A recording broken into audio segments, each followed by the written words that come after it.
U gaat verder, hè. Wij hebben al maanden gezegd dat blindelings de Amerikanen volgen, Europa kapot gaan maken en u gaat gewoon verder erin. U verstaat niet wat aan het gebeuren is. U heeft gezegd, tuurlijk, Poetin c'est la guerre, mais le monde libre c'est la paix. Les bombardements américains au Vietnam, c'est la paix. Les bombardements américains en Libye, c'est la paix. Les bombardements américains en Syrie, c'est la paix. Les bombardements américains en Irak, 1 million de morts. 1 million de morts en Irak, c'est la paix. Comment peut-on continuer à être aussi naïf? Pendant des mois, on vous a mis en garde à tous ces partis ici aujourd'hui que suivre aveuglément l'impérialisme américain allait détruire l'Europe, allait détruire notre économie. Pendant des mois, vous étiez tous en train de rigoler. Oh, le PTB, etc., votre vision géopolitique. Regardez-vous maintenant, regardez-vous, regardez ce qui se passe. Mais regardez l'humiliation de l'Europe. Regardez Macron qui va là chez Trump, là, en train de lui cirer les chaussures, petite blagounette comme ça, on rigole. Alors que qu'est-ce qui se joue ici aujourd'hui? C'est la survie.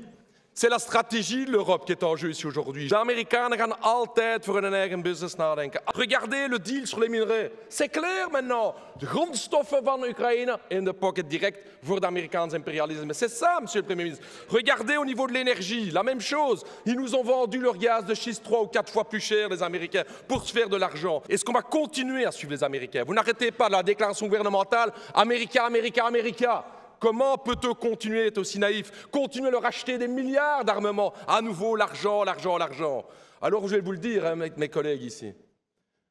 Trump n'est pas un homme de paix. Pourquoi il retire ses intérêts d'Ukraine? Pour attaquer la Chine. Pour préparer la guerre de demain.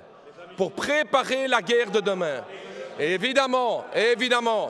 Et la question qui est posée aujourd'hui à l'Europe, monsieur le Premier ministre, c'est allons-nous suivre les Américains docilement comme des petits chiens ou allons-nous enfin développer une Europe indépendante et stratégique au niveau du monde? Le Sud global est en train de se réveiller aujourd'hui. Pour la première fois depuis la Deuxième Guerre mondiale, une puissance économique mondiale est en train de se faire dépasser par d'autres puissances du Sud. Si l'Europe veut survivre, il faut arrêter d'être naïf comme ici aujourd'hui et tendre la main. Une Europe non alignée doit tendre la main aux pays du Sud pour arrêter d'être naïf et se faire détruire par les États-Unis.